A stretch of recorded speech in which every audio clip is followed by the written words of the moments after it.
D'ici 2050, pour limiter à 2 degrés le réchauffement climatique, l'objectif de l'humanité est simple. Diviser par 3 les émissions de gaz à effet de serre liées à nos activités. Comment y parvenir alors que dans le même temps, 3 milliards d'hommes supplémentaires puiseront dans les réserves de la planète pour vivre et se nourrir? Car en 2050, nous serons 10 milliards. Et pour que tout le monde puisse manger, il faudra multiplier par 2 la production agricole mondiale et la tripler en Afrique, sans abîmer la planète.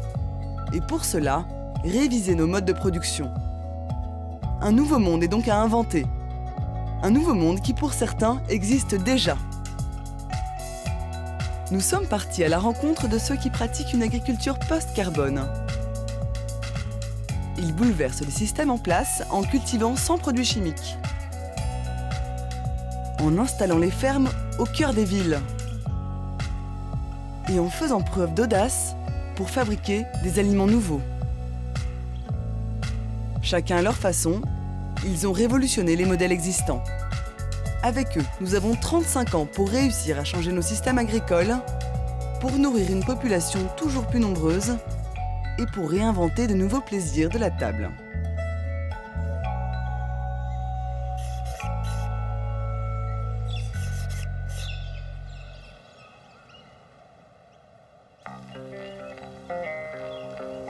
Nous sommes en Touraine, dans une ferme qui pratique la permaculture.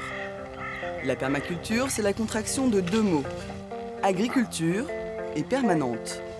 C'est un système global qui vise à réintroduire le vivant dans la terre. À la tête de cette ferme, Maxime de Rostolan, 35 ans, ingénieur en environnement. Cet ancien citadin s'est lancé un défi, cultiver suffisamment de légumes sur 1,5 hectare de terre pour nourrir 400 personnes. Il y a 3 ans, Maxime s'est donc installé à la campagne pour lancer une expérimentation dans une micro-ferme qui a pris la forme d'un grand potager. Nickel, super. Vendu. Allez, à plus, ciao. Aujourd'hui, Maxime produit assez de légumes pour les vendre. En circuit court, c'est-à-dire sans intermédiaire et au plus près du consommateur. Fraîcheur garantie. On a la serre 2 qui est pleine de fenouilles. Et les fenouilles, ils commencent à être bien mastoc et il faut les écouler assez rapidement. Et du coup, on a une boutique locale. Elle est OK pour 80 kg de fenouilles, donc je vais aller le dire aux maraîchers pour qu'on voit comment on les récolte, quand surtout, parce qu'il faut les livrer mardi. Régulièrement, Maxime reçoit des visiteurs. Ce jour-là, ce sont des élèves de l'école du paysage de Blois. D'emblée, il annonce la couleur. Est-ce que vous avez déjà entendu parler de la permaculture ? Ouais. C'est une méthode alternative pour cultiver des fruits et des légumes. Ouais, c'est ça. Mais en gros, l'idée, c'est de dire une forêt, ça crée 600 fois plus de biomasse qu'un champ de blé. Ça crée 600 fois plus de matière. Et ce, sans intrants, sans pétrole, sans déchets, juste avec l'énergie du soleil. Et donc, la permaculture, c'est s'inspirer du fonctionnement d'une forêt pour produire de la nourriture. Pour ces étudiants, ces notions ne sont pas si évidentes. On est loin de ce qui leur est enseigné à l'école. C'est une génération qui est entre deux, puisqu'ils sont formés par des anciens qui ont l'ancienne vision, les produits phytosanitaires, très méthode ancienne. Et eux, ils sont un peu entre deux parce que c'est la nouvelle génération et que cette nouvelle génération est obligée de prendre l'environnement en compte. Un des principes de base de la permaculture, c'est la diversité des cultures. À la micro-ferme, 200 variétés différentes de plantes sont cultivées. De quoi bâtir tout un écosystème. Maxime a l'ambition de faire sortir de cette terre pas moins de 130 kg de légumes par jour, en ne comptant que sur le bon fonctionnement de Mère Nature. L'année dernière, moi, j'avais des pucerons dans mes épinards. Je me dis, mais qu'est-ce que je vais faire des pucerons, c'est l'horreur. Et en fait, on m'a dit, calme-toi, c'est bon, on a tout ce qu'il faut pour qu'il y ait des coccinelles. A priori, il devrait y en avoir. Et c'est vrai que 2 jours après, les coccinelles, elles étaient à pied d'œuvre. On a perdu 15-20% de la production d'épinards, mais c'est la part de la nature, quoi. Vincent achève sa visite convaincu par le modèle de la ferme. En 2050, il aura 53 ans. C'est loin. Pourtant, le jeune homme est conscient qu'il faut dès à présent changer le monde. Il va bien falloir comment dire, changer nos habitudes, tout simplement, pour le futur. Pourquoi? Pour nos enfants, tout simplement. Il y a des gens qui diraient ouais, tout ça c'est utopique tout ça, mais non, c'est pas utopique. On a bien réussi avant à vivre et à se nourrir, et je vois pas pourquoi aujourd'hui on y arriverait que avec des produits chimiques ou que en détruisant tout et tout. Enfin, je pense qu'il faut qu'on revoie un petit peu les schémas. La permaculture est tout sauf une utopie. Elle est l'art de produire des légumes en remplaçant les machines et la chimie par des techniques de jardinage, comme le paillage, qui permet d'enrichir la terre et de conserver l'eau. Comme l'association de 2 légumes pour se protéger des limaces, la plaie des potagers. Ici, ce sont les oignons qui protègent les salades. Comme l'utilisation de la grelinette, un outil de maraîchage qui aère la terre sans détruire les micro-organismes qui y vivent. Enfin, l'essentiel, laisser faire la nature. Alors la coccinelle, c'est un auxiliaire de culture qui va permettre de lutter contre d'éventuels ravageurs. Donc quand on voit les premières coccinelles, en général, on est assez content. L'écosystème commence à s'installer. Et après, c'est à nous de le faire perdurer dans le temps. La ferme expérimentale de Maxime intéresse la science. Par rapport à la dernière fois, il y a 2 cerfs en plus qui n'étaient pas là. Donc ça avance pas mal. Kevin Morel, 25 ans, est doctorant en agronomie et travaille pour l'INRA, l'Institut national de recherche agronomique. Il étudie la viabilité de 12 micro-fermes maraîchères du nord de la France. Ce jour-là, il est en visite sur la parcelle de Maxime pour observer l'avancée des plantations. Le stylo et la bêche, l'association de stylo et de la bêche. Salut Maxime, ça va? Ouais, carrément. Maxime souhaite diffuser le modèle de sa ferme à d'autres révolutionnaires des potagers. Le premier de nos objectifs, c'est de donner à Kevin tous les chiffres dont il a besoin pour que ce soit utile et pour qu'il puisse en sortir quelque chose d'intéressant. Pour nous, c'est super important de pouvoir éprouver le modèle économique de manière scientifique et tamponné grâce à un Kevin. Le tampon de Kevin, c'est celui de l'INRA, une institution qui a longtemps accompagné l'agriculture productiviste à base d'engrais chimiques. L'INRA ferait-elle, elle aussi, sa transition ? Il y a autant des gens qui travaillent sur les sélections participatives de semences paysannes que d'autres qui travaillent sur les OGM, par exemple, au sein de la même institution. Donc on ne peut pas dire l'INRA s'intéresse particulièrement à tel ou tel modèle. Mais après, il faut quand même dire que dans les grandes orientations de l'INRA récentes, il y a quand même le terme agroécologie qui est très très mis en avant. Et dans tous les programmes de recherche actuels, la question c'est vraiment comment on favorise la transition agroécologique. Pour Maxime, quoi qu'il arrive, tout cela va dans le bon sens. C'est assez nouveau que l'INRA s'intéresse à ça et c'est notre rôle, à nous, d'avancer sur ça et justement de prouver ou d'éprouver le modèle économique de telle ferme. Donc c'est bien. Les tomates et les courgettes de la micro-ferme ont bien donné. La permaculture pratiquée ici remporte donc le pari du rendement. Elle est une solution pour la production de légumes. Mais qu'en est-il de la viande ? Au niveau mondial, l'élevage coûte cher, très cher en émissions de gaz à effet de serre. L'élevage bovin détient la palme. À lui seul, il émet plus de 10% des gaz à effet de serre mondiaux. Petite explication. Les bovins ont une particularité. Au cours de leur digestion, ils dégagent d'importantes quantités de méthane. Or, le cheptel mondial a augmenté de 165 millions de têtes, plus 13% en 13 ans, pour satisfaire les nouveaux appétits des pays émergents. Résultat, pour nourrir toujours plus de bœuf, il faut toujours plus de terre. En Amérique du Sud, l'élevage intensif du bœuf est en partie responsable de la déforestation. Aujourd'hui dans le monde, 70% des terres agricoles servent à l'élevage. Car pour nourrir les bovins et les autres animaux, des céréales sont cultivées de manière intensive. Et cette agriculture productiviste, en pulvérisant sur les plantes des engrais synthétiques, rejette du protoxyde d'azote, qui représente 13% des émissions de gaz à effet de serre du secteur agricole. Directement ou indirectement, l'élevage est responsable de près de 15% des gaz à effet de serre. Alors, toujours prêt à s'attabler devant un hamburger ? En 2050, pour manger de la viande sans payer une facture carbone trop salée, il va falloir réinventer la façon d'élever les animaux. c'est ce qu'a fait cet homme. Christophe, 43 ans, ancien citadin reconverti dans l'élevage.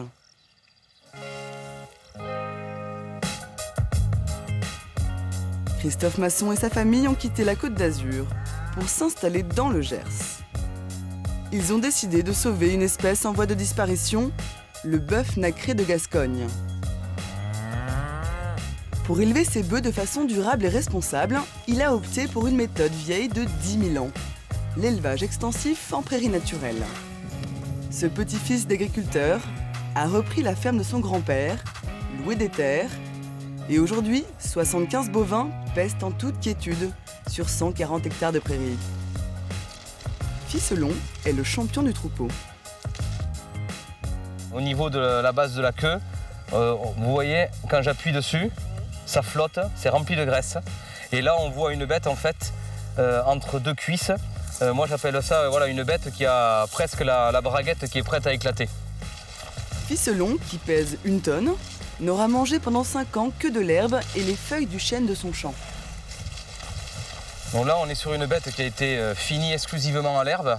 Il est sur des pâtures composées énormément de légumineuses fourragères. Donc ce sont des variétés d'herbes qui ont la capacité en fait, à administrer beaucoup d'azote aux animaux et donc à mettre un gras de couverture et un persillé dans la viande de manière fantastique. Il faut du temps pour éviter l'engraissement à marche forcée des animaux. Christophe fait le pari de la qualité plutôt que celui de la quantité. Pour l'éleveur, nourrir ses bœufs aux céréales aurait été contre nature. Le bovin est un herbivore et n'est absolument pas un céréalovore. Donc là, on remet l'animal dans son milieu naturel et dans sa conception naturelle. Plus concrètement, il ne fait paître ses vaches que dans des champs comme celui-ci. Délaissés, souvent en friche, comme ce coteau abandonné depuis 15 ans. On est sur un coteau qui a donc permis à la nature de réimplanter une grande variété d'arbres à l'endroit où ces arbres devaient pousser. Laisser pousser les arbres dans les pâtures, c'est bon pour les animaux, mais c'est aussi bon pour la planète.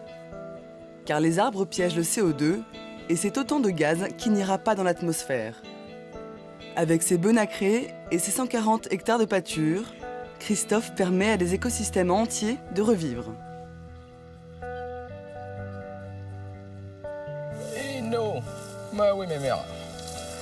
Christophe est donc sans cesse en quête de prairies naturelles pour récolter un fourrage top qualité. Ça sent bon. C'est diversifié. Il y a une diversité de senteurs, c'est ça. Emmeline, 18 ans, est en BTS de gestion d'exploitation agricole. Elle est en stage dans la ferme de Christophe et découvre chaque jour des méthodes d'élevage qu'elle n'imaginait pas. Christophe et sa stagiaire sont dans une prairie qui n'a pas été exploitée depuis 20 ans. Garantie sans azote artificiel. Petit cours de botanique. Qu'est-ce que c'est qu'il y a comme plante?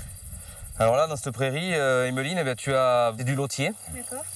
Et le lotier, comme toutes les légumineuses fourragères, en fait, a la capacité de capter l'azote atmosphérique et de restituer cet azote au reste des plantes. Et donc, c'est une plante nourricière qui nourrit le reste de la prairie. Et la prairie devient nourricière pour les bovins. Il semblerait qu'en classe, le cours de prairie naturelle ne soit pas au programme. On m'apprend pas ça, on m'apprend à traiter énormément. Il faut que j'apprenne plein de produits phytosanitaires par cœur. Et en fait, c'est pas du tout la même vision des choses, quoi. En venant ici, j'ai l'impression d'être dans un autre monde, quoi. C'est pas du tout la même agriculture et moi, c'est plutôt comme ça que je vois les choses, plutôt que traiter partout dans les champs sans réfléchir aux conséquences.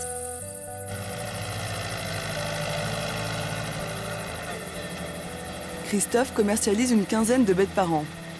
C'est peu comparé aux élevages intensifs, mais comme il n'achète ni céréales ni produits phytosanitaires, il a beaucoup moins de frais. Et il vit correctement. Il vend son bœuf en direct à 17 € le kilo en moyenne, un prix très raisonnable. En 2050, quand on mangera de la viande, ce sera peut-être comme ici, un jour de fête. Aujourd'hui, le village de Montesquiou met à l'honneur une bête de Christophe. À la plancha, Olivier, le chef du comité des fêtes. Alors, une couleur très foncée, elle est très ferme. Bon, et puis après, évidemment, il y a le goût. Il y a le goût, ça met tout le monde d'accord. C'est une viande qui est délicieuse. Verdict des convives. Très goûteuse, très tendre, très persillée. C'est un vrai plaisir. On en reprendra, je crois. En 2050, on n'en reprendra peut-être pas, car il n'y en aura pas pour tout le monde. Si on l'élève en respectant la planète, le bœuf deviendra rare et donc plus cher, presque un luxe. Mais pour le plus grand nombre, pas question de se passer de viande. Alors certains imaginent une solution pour manger du bœuf à volonté et sans culpabiliser. Une recette développée dans des tubes à essai. C'est dans ce bâtiment, à l'université de Maastricht, aux Pays-Bas, que se trouve le laboratoire de la nourriture du futur. C'est ici qu'est né il y a 2 ans le Frankenburger. Un steak in vitro, fabriqué à partir d'un procédé qui pourrait bien bouleverser totalement la façon dont on mange des protéines animales. Sans tuer d'animaux, sans impact sur l'environnement. Le cerveau de cette invention, c'est Mark Post. Il travaille depuis 2008 sur la viande artificielle. Ses motivations ? La protection de l'environnement.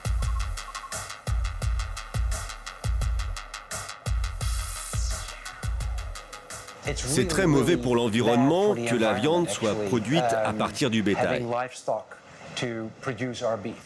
Cette technologie peut produire de la viande avec les mêmes valeurs nutritionnelles, mais en utilisant beaucoup moins de ressources naturelles et en émettant beaucoup moins de gaz à effet de serre. Cette invention pourrait surtout devenir un business juteux. Comment réussir à transformer ce bout de muscle prélevé sur un bovin en un steak consommable? Serait-ce de la science-fiction? On pourrait vous fabriquer un four pour chez vous et vous pourriez faire pousser votre steak à la maison si vous le vouliez. C'est aussi simple que ça. En attendant, fabriquer de la viande en éprouvette, ça n'est clairement pas à la portée de tout le monde. Voici comment ça marche. Après avoir prélevé un bout de muscle, il faut le découper en petits morceaux. Ces morceaux sont des cellules souches. Pour proliférer, elles baignent pendant 3 semaines dans un liquide riche en nutriments. Et quand on les sort du frigo, on a obtenu des fibres qui constitueront la matière première du steak. Dans chacune de ces alvéoles, il y a une fibre et il en faut 10 000 comme ça pour faire un hamburger. La suite ressemble à une recette de cuisine.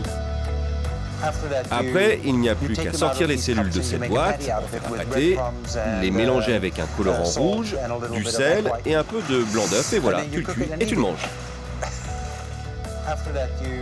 Et voici à quoi ressemble le Frankenburger. C'est celui de gauche. À droite, c'est un vrai steak.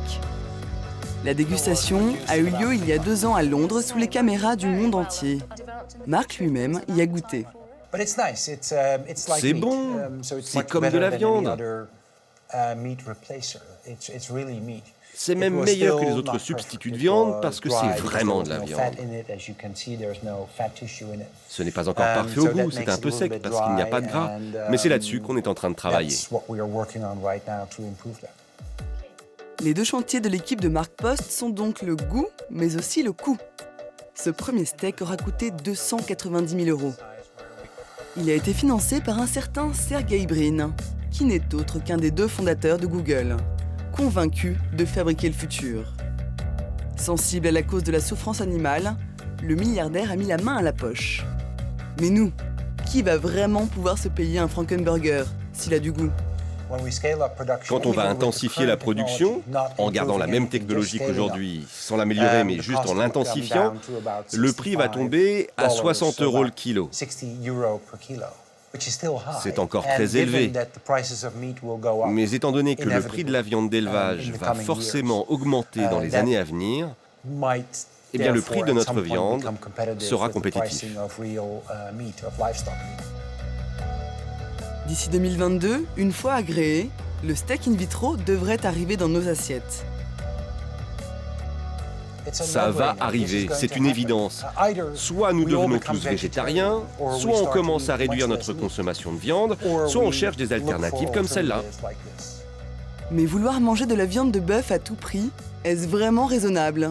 N'est-ce pas une manière de voir très occidentale? Car ailleurs dans le monde, l'apport de protéines est aussi assuré par les insectes. Plus de 2 milliards d'humains en mangent régulièrement.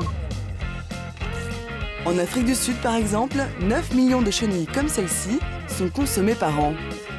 Elles font partie du quotidien des chefs sud-africains. Je commence par les faire bouillir, et une fois qu'ils sont croustillants, je les mélange avec ma sauce. La consommation d'insectes est encouragée par la FAO, l'Organisation des Nations Unies pour l'alimentation et l'agriculture, qui a lancé des programmes pour former les éleveurs d'insectes en Afrique. En 2050, l'apéro en France ressemblera peut-être à cela, en terrasse, à grignoter quelques insectes grillés. En attendant, à Toulouse, pour ces 4 garçons, c'est une expérience. C'est quoi, c'est des verres de farine, ça? Il y en a des pareils. Les verres de farine et les petits grillons qui vont bien. C'est plutôt du grillon sans les pâtes, là. Comme ça. Ouais. C'est du crackers normal. C'est pas repoussant, quoi. Enfin, au goût, c'est pas... Ça a une texture chelou quand même. Ça a l'air un peu rebutant au départ, mais au final, une fois qu'on a goûté, ça ressemble beaucoup à des chips au bacon.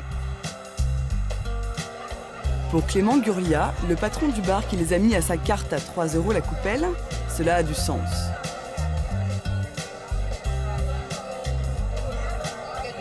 On sait qu'à terme, la population humaine sera peut-être un peu trop importante pour être nourrie de la manière dont on est nourri maintenant. Donc autant essayer de commencer à manger ça et de s'y habituer. Et surprise, ces insectes, c'est de la production locale. Ils ont été élevés à quelques kilomètres de là. Cédric Auriol est un entrepreneur. Il a 30 ans et le sens des affaires. Il a risqué toutes ses économies sur la foi d'un rapport des Nations Unies. Il y a 4 ans, la FAO préconisait déjà la consommation d'insectes. Et pour cause, pour la même quantité de protéines produites, un élevage d'insectes dégage 100 fois moins de gaz à effet de serre qu'un élevage de viande bovine. Et la première explication, c'est que les insectes ne dégagent pas de méthane. Autre avantage, l'espace. Les insectes ont besoin de moins de surface au sol pour leur élevage. Dans cette petite pièce, vous avez 2 millions de grillons. Et dans celle-ci, 10 millions de verres de farine. Comme vous pouvez le voir, c'est que c'est un élevage qui est vertical. Donc avec une surface relativement limitée, on va pouvoir produire énormément d'insectes. Chaque mois, une tonne d'insectes est commercialisée. Une tonne d'insectes qui pourrait couvrir seule les besoins en protéines de plus de 16 000 personnes pour une journée. C'est le 3e argument, la valeur nutritionnelle de ces petites bébêtes. Donc ces petites larves sont très riches en protéines et aussi riches en minéraux, en acides gras insaturés comme des oméga 3, etc. Au total, un verre de farine contient 60% de protéines, soit 2 fois plus qu'un bœuf. Et ces insectes, que mangent-ils? Des carottes bio, venues d'une ferme voisine. Pour le moment, les vers et les grillons sont encore dissimulés dans des préparations alimentaires. Et en attendant de les trouver dans votre supermarché, ils sont déjà en vente dans ce magasin bio de Toulouse. Pourquoi pas, hein, franchement, c'est ce qu'on en parlait avec la copine ce midi du resto. Si on les a pas tous tués avec des pesticides d'ici là, moi je veux bien manger un peu. Ça, non, je pense que ça peut être une solution. Faut voir, je sais pas. Mais les protéines animales sont-elles indispensables à l'être humain? Résumons. Le bœuf écolo sera rare et donc cher. Le Frankenburger sera cher et synthétique. Quant à consommer les insectes, y sommes-nous vraiment obligés? Pourquoi ne pas retirer totalement la viande de notre assiette? C'est le pari de cette école parisienne qui n'a pas attendu le futur pour se mettre au régime végétarien. Enfin, une fois par semaine. Chaque jeudi, à l'initiative de la mairie, 1650 repas sans viande sont servis aux écoliers du 2e arrondissement. Aujourd'hui, donc tu sais, on a la sauce soja, la sauce tomate soja, avec donc des petits morceaux. Amandine Baudouin est la diététicienne de l'entreprise de restauration qui fournit la cantine. Elle veille à ce que les élèves ne manquent d'aucune protéine. Et son secret, c'est d'associer les protéines végétales. Ça peut être une légumineuse avec du tofu, par exemple. On va vraiment, c'est cette association de protéines qui va garantir la couverture des besoins en protéines indispensables. Au menu du jour, un flan chèvre tomate origan avec de l'œuf pour les protéines et des pâtes avec une sauce tomate au soja. Bonjour les enfants. Notre diététicienne est sortie de la cuisine pour venir voir les petits clients. Est-ce que vous aimez bien le plat, par exemple? Oui, le plat est trop le plat. Et est-ce que vous savez qu'est-ce que c'est alors? La bolognaise. Alors, t'as raison. C'est un petit peu comme une sauce bolognaise, mais il y a une différence quand même. Il n'y a pas de steak haché, il y a des légumes dedans. Ouais, il n'y a pas de steak haché, c'est du soja aussi dans la sauce. Bah oui, tu vois, en fait, le soja, ça a pas trop de goût. Ça a pris le goût de la sauce, en fait. Et tu vois, au final, vous aimez bien.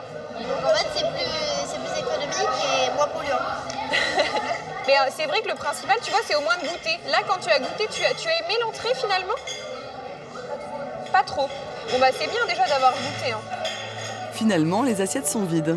Les pâtes au soja ont eu du succès. En 2050, ces écoliers seront âgés de plus de 40 ans. Ils auront peut-être des enfants qui, eux, seront probablement habitués à manger une cuisine végétarienne. Si les Américains, les plus gros consommateurs de viande au monde, cessaient d'en manger ne serait-ce qu'une journée, on économiserait l'équivalent de 90 millions de vols Paris-New York.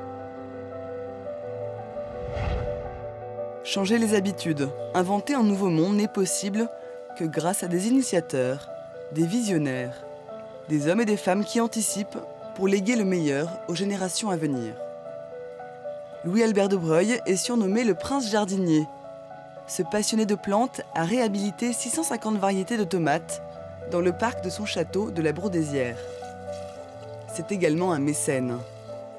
Il y a 8 ans, il a rencontré Maxime et a transformé l'ancien parking du château en centre d'expérimentation de la permaculture, un nouveau vivier pour la biodiversité. C'est essentiel, c'est important d'avoir des places de parking, mais ce n'est pas fondamental. Ce qui est fondamental, c'est de pouvoir se nourrir et de pouvoir en même temps se nourrir et nourrir la population avoisinante, ceux qui voudraient venir chercher les bons légumes. Louis-Albert et Maxime, c'est la rencontre de 2 générations qui rêvent d'un monde plus cohérent, où les fruits et les légumes poussent en quantité tout près des consommateurs. L'idéal étant d'atteindre l'autonomie alimentaire. On pourrait faire des ceintures maraîchères aux abords des villes moyennes qui seraient une duplication de ce type de ferme et qui pourraient rendre autonomes les villes, en tout cas moyennes, en fruits et légumes. Ce qui est fondamental ici, c'est d'inspirer des propriétaires, entreprises, collectivités particuliers qui auraient des terres aussi non utilisées et qui pourraient l'être. C'est quelque chose qui est facile de trouver. Il y a beaucoup de collectivités locales qui ont à disposition 1 hectare ou 2 hectares et sur lesquels elles pourraient installer un maraîcher pour nourrir, pour produire ou pour fournir la nourriture pour l'école ou pour la maison de retraite. Toute la restauration collective pourrait être assurée comme ça, sans aucun problème. Et ça créerait beaucoup plus d'emplois. Produire en abondance une alimentation sans pesticides, sans engrais chimiques sur un petit espace, c'est le défi auquel sera confrontée l'humanité. Car en 2050, nous vivrons toujours plus nombreux dans les villes. 70% de la population mondiale habitera dans des mégapoles. Comment rapprocher la production de nourriture des citadins? Faut-il bâtir des fermes dans les villes? C'est exactement ce qu'a tenté Mohamed Haj. À 34 ans, ce golden boy du business vert a créé 2 fermes à Montréal, au Canada. 1,5 million de personnes vivent à Montréal. Alors, faute de place, Mohamed a trouvé une solution. Là, on est dans le 2e étage de l'immeuble et on va bientôt aller dans notre serre. Et on va visiter la première serre commerciale qui est sur un toit au monde. Alors, c'est ici que ça se passe. Ces serres haut perchées s'appellent les fermes Loufa, du nom d'une courge qui pousse en Méditerranée. Et ce n'est pas un hasard, Mohamed est d'origine libanaise. Moi, j'adore les concombres. En 2016, les fermes Loufa ouvriront une 3e serre à Montréal. Mais Mohamed voit beaucoup plus grand. Le but des fermes Loufa, c'est de revoir des serres sur des toits partout au monde et d'arriver au point où on est capable de nourrir un bon pourcentage des habitants d'une ville avec des légumes produits et cueillis localement. Cette ferme urbaine et moderne, Mohamed ne l'a pas inventée par hasard. En fait, l'agriculture, c'est une histoire de famille. Sa grand-mère au Liban était cultivatrice. Je me rappelais la façon que ma grand-mère faisait son agriculture, parce qu'elle aussi était agricultrice, mais vraiment différent. Alors, pour elle, c'était de la polyculture, distribution locale, jamais utiliser des pesticides parce qu'elle ne pouvait pas les acheter. Ça coûtait trop cher, mais ça marchait. Grâce à l'agriculture, elle a pu mettre 9 de ses enfants. Elle a eu 9 enfants et ils ont tous eu des diplômes universitaires et c'était payé par cette forme d'agriculture qui marchait. Et comme sa grand-mère, Mohamed n'utilise que des moyens naturels pour cultiver. Exemple, pour lutter contre les insectes ravageurs, il introduit dans la serre des prédateurs dans ses sachets. Aujourd'hui, 80 personnes travaillent chez Loufa. La philosophie de l'agriculture en l'air attire des employés jeunes et en quête de sens. Comme Chris, 23 ans, ancien étudiant en philosophie. Il travaille sur ce toit depuis moins d'1 an. Je pense que dans les fermes de Loufa, ils sont déjà dans le futur. Quand j'explique aux gens que je suis un fermier urbain et que je fais pousser de la nourriture dans le centre même de Montréal, ils trouvent ça vraiment trop cool. Ce temple du maraîchage cool, comment fonctionne-t-il ? Toute la chaleur est apportée par le soleil, bien sûr, mais plus encore par le sol.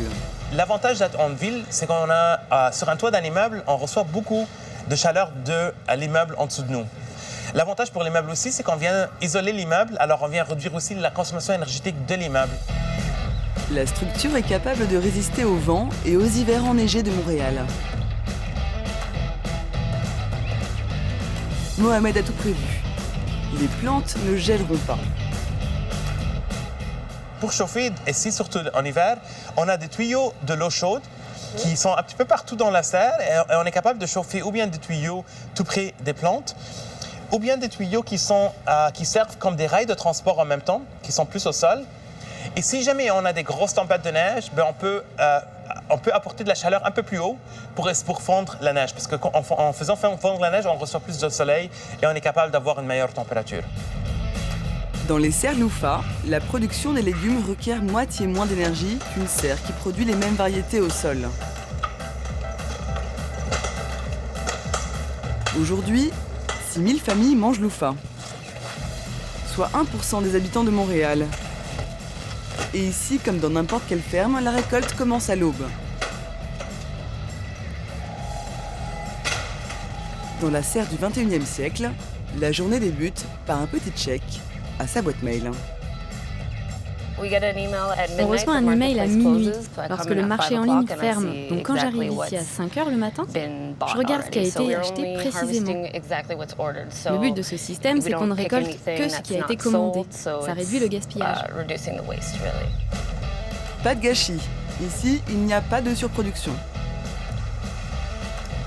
Les clients reçoivent leur commande au plus tard 5 heures après la cueillette. Tout commence dans cet ascenseur, car oui, en 2050, les légumes prendront l'ascenseur. La récolte part à la distribution 2 étages plus bas. Elle est alors dispatchée par une petite armée de manutentionnaires. Ils complètent les paniers de légumes avec d'autres produits alimentaires fournis par des fermes locales. April est une habituée. Cette mère de famille a commandé 5 paniers qu'elle vient chercher dans un point relais à 10 minutes de chez elle. Apparemment, j'ai 5 paniers aujourd'hui. Des laitues, des aubergines, des concombres, du basilic, des tomates, du pain, des framboises. 46 articles en tout. C'est beaucoup parce que j'ai des amis qui viennent pour le dîner. Facture, 170 €. Les produits Louffa sont plus chers qu'au supermarché. Mais à ce prix-là, April est certaine d'avoir des produits frais, naturels et locaux. Salut les garçons, à la semaine prochaine. April est une fanat de cuisine et la maman attentive de 2 garçons, Ethan et Owen, 8 et 6 ans.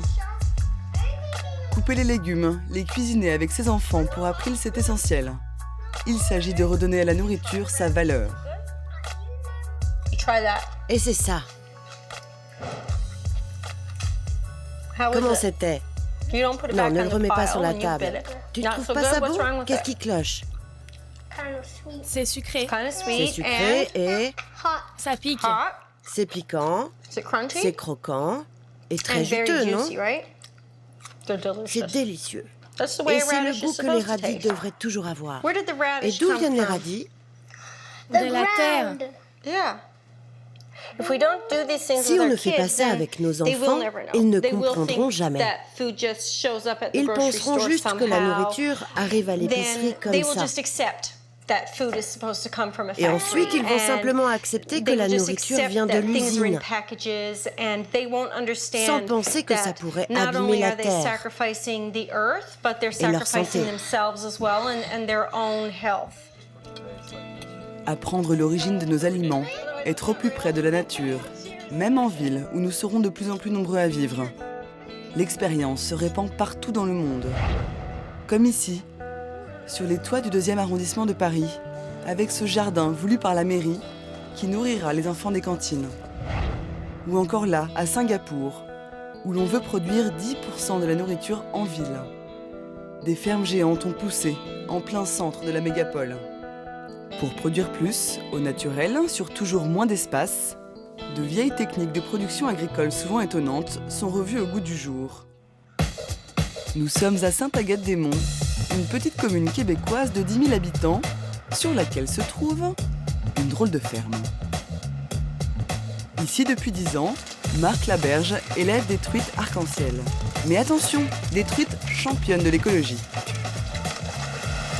Sont élevées dans un environnement contrôlé, mes truites, de manière environnementale. On réutilise l'eau à presque 100% ici.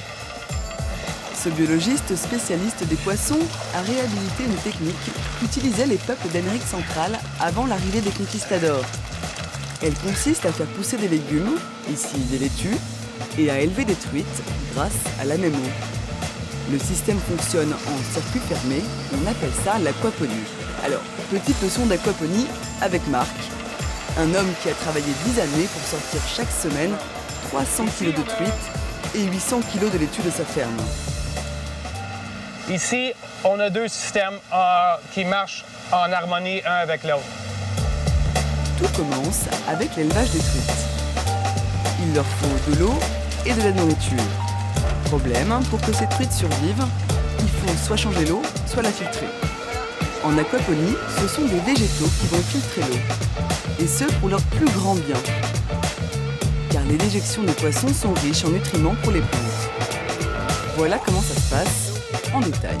On a ici le drain qui va ramasser les excréments de poissons et la moulée qui est pas mangée. La moulée, c'est la nourriture des poissons, de la farine de poisson. Après avoir été filtrés, les excréments et les restes de nourriture sont stockés dans ce bac. Ce mélange, pas très ragoûtant, c'est le premier ingrédient de l'engrais des laitues. Ça, c'est le début d'un des engrais qu'on a pour les laitues. Rien n'est perdu, rien n'est jeté. L'eau est ensuite purifiée grâce à un système de filtre biologique que voici. Ces petits cailloux servent de maison à des bactéries. Elles transforment l'urine des poissons pleine d'ammoniac en azote qui nourrit les laitues. Les laitues, avec leurs racines qui pendent dans l'eau, vont absorber tous les nutriments qu'ils ont besoin pour grossir à la grosseur qu'on veut. Enfin, et c'est toute l'ingéniosité du système, la laitue elle-même, grâce à ses racines, purifie l'eau avant qu'elle ne retourne aux poissons. Résultat, l'eau tourne en circuit fermé, elle n'est jamais gâchée. Sachant que l'eau est l'une des ressources les plus précieuses de ce siècle, Marc peut être fier. Je veux toujours plus beau, toujours plus gros, mais il y a des limites à un moment donné qu'on peut y aller. Mais oui, c'est ma fierté. C'est les poissons et aussi la laitue. Une équipe vient 2 fois par semaine récolter les salades. De leur côté, les truites sont préparées avant d'être livrées dans un supermarché voisin. En 2050, cet ancien système d'élevage aquacole sera peut-être redevenu un mode de production courant. C'est beau, c'est pas gras, c'est sain comme produit, c'est pas ce qu'on voit bien souvent en pisciculture. Les truites de marque, on les retrouve aussi entre les mains des grands chefs de la région. Cela fait 6 ans qu'Olivier Tally cuisine la truite de marque. Et au début, je travaillais comme une truite normale en cuisson. Puis petit à petit, en fait, je me suis aperçu que ces arômes étaient tellement exceptionnels. Maintenant, je ne travaille que les recettes crues pour justement laisser aller le potentiel de ce poisson-là. La truite figure en bonne place dans son menu dégustation. Donc, par exemple, dans les entrées, on va retrouver le gravlax de truite de Sainte-Agathe, qui est mariné au vin rouge et sirop d'érable, et servi donc avec un lit de jeune pousse et une vinaigrette aux framboises. C'est vraiment délicieux.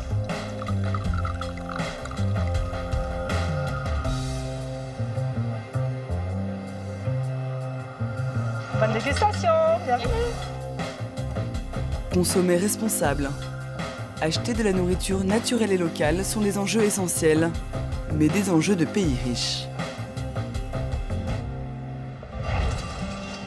Comment vont faire les pays pauvres face à l'urgence alimentaire? D'ici 2050, la population africaine va exploser. Ils seront 2,5 milliards, un quart de l'humanité. Il y aura plus de Nigérians que d'Américains. L'Afrique est le continent qui émet le moins de gaz à effet de serre, mais il subit déjà les conséquences du réchauffement climatique. Nous sommes au Burkina Faso à la saison des pluies. Paulin est ingénieur à l'Institut de recherche agronomique de Ouagadougou. Ce matin, il va dans un village du Nord voir où en sont les plantations. Il retrouve Rémi qui vit sur place et accompagne les paysans au jour le jour. Rémi? Ouais. Bonjour. Ouais, bonjour. Tu vas bien? Ça va très bien. Et cette matinée? Ouais, ça va. Et la pluie? Ah, la pluie, on a manqué la pluie. Ah, elle n'est pas bien arrivée ici. Ça, jamais. Oh là là. Paulin vérifie le pluviomètre. Le pluviomètre, ils ont vraiment eu des traces. Moins de 0,5 mm. Cet été, une fois encore, la saison des pluies est arrivée en retard. Peut-être à cause du réchauffement climatique. Une chose est sûre, il y a moins d'eau. Et la saison dure chaque année moins longtemps. Tout ça, ça fait partie des changements, quoi. Les pluies sont souvent très localisées. Et ouais, il faut faire avec. Les deux experts viennent observer le bon fonctionnement des techniques qu'ils ont suggéré aux paysans de mettre en œuvre pour accroître leur rendement. Des techniques 100% naturelles, comme ce bassin de récupération des eaux de pluie qu'Abdoulaye a creusé à la pioche avec sa nombreuse famille. Ça a pris 1 an, mais leur persévérance a payé. Le paysan a augmenté son rendement et diversifié sa production. Sur ces 4 hectares, Abdoulaye peut désormais faire pousser du sésame, en plus du maïs. J'ai 53 ans, j'ai 3 femmes et 13 enfants. Depuis que nous avons commencé à utiliser cette méthode, on ne manque pas de récolte. J'achète juste un peu de complément. Avant, ça ne suffisait pas. L'autre technique s'appelle la demi-lune. C'est un système simple. Une butte de terre en forme d'arc de cercle protège les semis des rafales de vent et garde l'humus auprès de lui. Ainsi, la plante peut-elle pousser. Alors qu'avant, le champ d'Adama était comme celui-ci. Une terre aride, balayée par les vents. Érodée et stérile. La terre était sèche et l'herbe ne poussait pas. Quand ils nous ont demandé de travailler comme ça a amélioré la production. Sinon, avant, quand il pleuvait, l'eau ruisselait. Et maintenant, avec ce nouveau système, toutes les semences poussent bien. Que ce soit le mil, le maïs, le haricot, tout pousse. Grâce à la demi-lune, le mil a poussé dans le désert. Pour les paysans du Sahel, ces techniques leur garantissent l'autonomie alimentaire, car ils ne mangent que ce qu'ils font pousser. C'est ça qu'on a cultivé et c'est ce qu'on mange. C'est la bouillie de cette plante. C'est ici en Afrique que se joue l'avenir de la sécurité alimentaire de l'humanité. Pour manger à sa faim, il faudrait que le continent triple sa production agricole d'ici 2050. Et pour cela, il faut que les paysans puissent avoir accès aux techniques agricoles. Une transmission qui passe par la voie des ondes. Moussa est journaliste dans une radio locale baptisée La Voix du Paysan. La Voix du Paysan, la radio qui vous écoute. Une grosse pluie à Ouiguia pour soulager les producteurs. Les services météo et de l'INERA accompagnent les producteurs de la région du Nord avec des conseils pratiques. Et dans cette session d'information, quelques conseils. Ces informations ont un réel impact sur les récoltes. De fait, à quelques kilomètres de là, Adama l'écoute religieusement. Grâce à la voix du paysan, il a appris des techniques que personne ne lui avait enseignées jusqu'alors. Pour moi, la radio a remplacé l'école car elle annonce les changements de saison. Et ça nous aide. Parfois, il diffuse des formations sur l'agriculture et ça augmente nos connaissances. Grâce à la radio, Adama a appris à fabriquer du compost et à semer avec. Une méthode qu'aujourd'hui, il transmet à ses enfants. Il faut que tu mettes de l'humus. Ramène-en par là. Mais en plus... Au Burkina Faso, comme partout dans le monde, la transition ne s'improvise pas. Elle s'organise, elle se prépare. Cela fait 40 ans que les organisations paysannes propagent les techniques agricoles naturelles. Malgré les conséquences du changement climatique, elles ont permis de reverdir près de 200 000 hectares de désert dans le nord du pays et de maintenir sur leurs terres 700 000 personnes. C'est d'ailleurs ce que préconise la FAO pour assurer l'autonomie alimentaire des populations rurales et d'éviter un exode qui serait catastrophique.